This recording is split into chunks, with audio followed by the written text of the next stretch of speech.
My daughter's wheelchair squeaked against marble as a woman in a blazer blocked the VIP lounge door.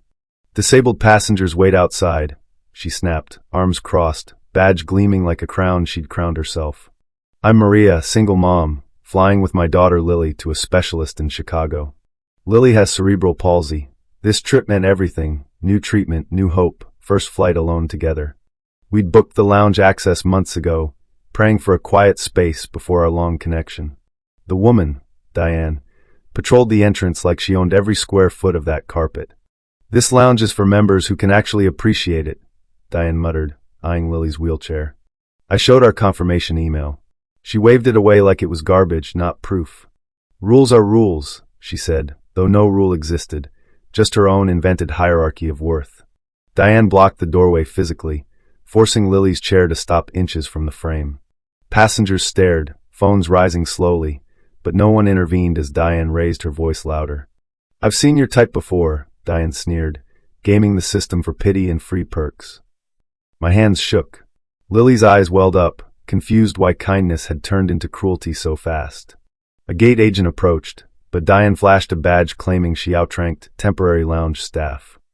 Turns out, Diane wasn't airline staff at all, just a frequent flyer who'd printed her own badge. She'd done this before.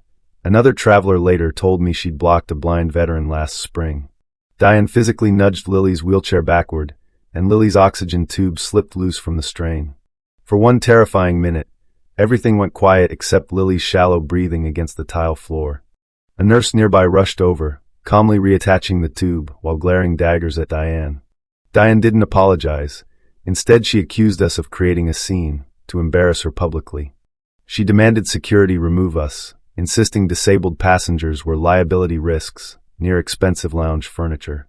Security arrived, but Diane produced a fake incident report claiming Lily had damaged property earlier. I felt the ground tilt, lies stacking against us while Lily sobbed, gripping my sleeve tightly. A businessman filming quietly said, "I've got this whole thing recorded start to finish." Diane spun toward him, suddenly nervous, insisting he delete private footage of her protecting standards. He refused, calmly stating footage of public misconduct belongs to whoever chooses to document it. Diane's voice cracked slightly, first real sign that her confidence was built on pure bluff.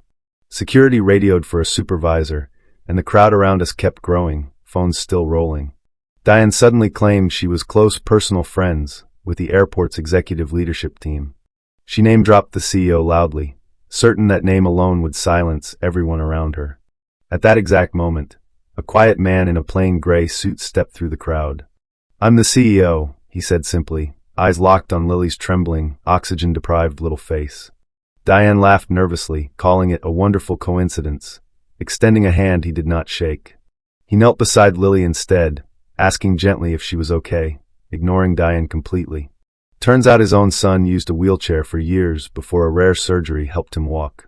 He'd built this very lounge's accessible entrance himself, after hearing stories just like ours.